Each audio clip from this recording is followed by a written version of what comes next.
Israel controls the US foreign policy. That's the claim peddled by Tucker Carlson, Joe Kent, Candace Owens, and so many others. They're arguing Israel is using secret mechanisms of control in order to puppeteer the president himself, Congress, governors, literally everyone in America. Well, now it turns out that Qatar has invested over $100 billion with a B over the past 2 decades to buy access to politicians, universities, what have you. And just now it's been revealed that Qatar promised to, quote, look after ICC prosecutor Karim Kham if he promises to prosecute Israeli Prime Minister Benjamin Netanyhu. And yet polls find that many more Americans, especially young Americans, are concerned with Israel's so-called outsized influence on American politics. That doesn't align with objective facts, but a circle of confirmation bias and the attempt to create a new widespread wisdom. Especially now that we know more than ever how Qatar and other countries are embracing pay-to-play as their national security doctrine. How big is this problem? Stay tuned.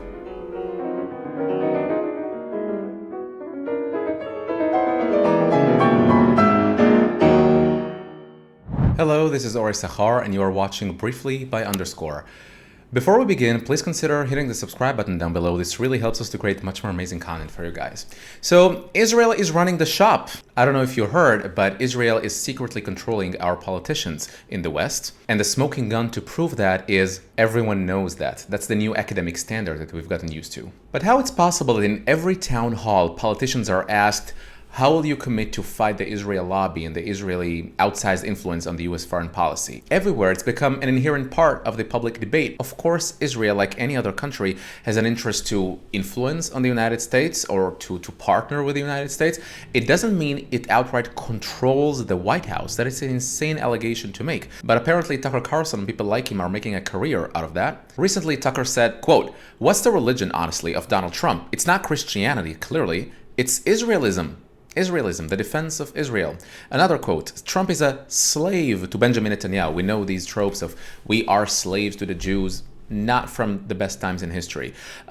He said, our country, its economy, is in the process of being destroyed because our leaders, and not just our president, our entire Congress, many of our governors did the bidding of a foreign power. The problem is not simply Trump, the problem is the mechanism of control. The mechanism of control that allows a country of 9 million, Israel, to control a country of 350 million, the United States. Mechanism of control. You see how it's being normalized and mainstream, the claim that Jews are running America? If you read Exiting National Counterterrorism Director Joe Kent, if you read his letter, you can clearly see these tropes over there. It is clear that we started this war, the war in Iran, due to pressure from Israel and its powerful American lobby. Is it possible that the US and Israel made a joint decision? I don't know if he takes that into account. Israel's grip on Congress is well documented. He said in another interview that basically Israel buys influence.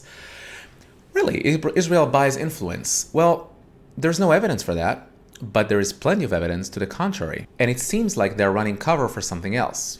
Let me explain. Something we don't often talk about is the influence of Qatar, a small Middle Eastern country, on American politics. And this has been conclusively proven time and again. Just this week, a Wall Street Journal report revealed how a witness said that, you remember ICC prosecutor Karim Kham, he prosecuted, of course, Benjamin Netanyhu in the ICC for alleged war crimes. He requested and granted an arrest warrant against a sitting Prime Minister of Israel. Well, now a witness said that Qatar apparently offered to look after Mr. Kham if he files the prosecution. Not only that, there was a bombshell report by the Free Press on how Qatar spent over $100 billion, with a B, billion dollars, over the past 2 decades in order to buy influence in American politics, universities, and popular culture. In return for this cash, allegedly, they won the affection of some elements in the White House, universities, schools, powerful journalists, powerful podcasters, and others. So Qatar spent $30 billion in business investments, almost $30 billion more for weapon purchases, $20 billion in energy plants and export facilities, $8 billion on the El Udeid airbase, $6.3 billion on colleges and universities. And I should note that a recent report by the American Ministry of Education revealed that Qatar actually spent $7.7 billion on American universities. Their favorite apparently is Cornell University, but there are many, many others. And then there are, of course, the lobbying efforts. Now, we always hear that Israel is puppeteering our politicians, it's pay to play, it's buying access, buying influence. Well, everyone is trying to influence American politics, but I don't think Israel is doing it insidiously. By contrast, Qatar spent over the past few years no less than $267 million on buying influence, on lobbying in the United States Congress, Capitol Hill. China actually spent over $500 million, $560 million on lobbying. This is pay to play, full stop. But no one is making full-on podcast episodes on how Qatar or China or Japan are attempting to buy off American politicians. There was this huge story that Prince Charles, now King Charles, back then received bags full of cash from the Qatari royal family, Al Thani, 3.2 million pounds in bags, in cash, packed in bags. Of course, they denied any wrongdoing. They said it's designated for charity. Fine. But still, Israel never does these things. So does Israel want to have a strong partnership with the United States? Of course. Does it want to have this sort of a mutually beneficial deal where the United States gives its power and influence, and Israel in returns it the favor with intelligence, with defense technologies, with being a strong American bastion and a stronghold in the Middle East?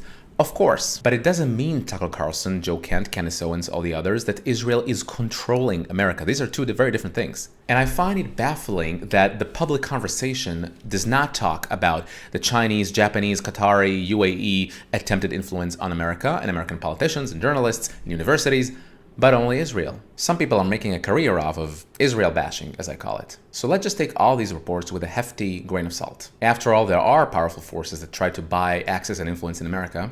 I'm just not sure it's Israel. So Israel may be a model ally and a credible partner in the Middle East, according to the Trump administration, but some podcasters are making a career off of vilifying it. They're only as strong as their traffic. Let's not give them that pleasure. Thank you for watching Briefly by Underscore. And as always, please remember to like, share, and subscribe down below to be the first to watch the next episode.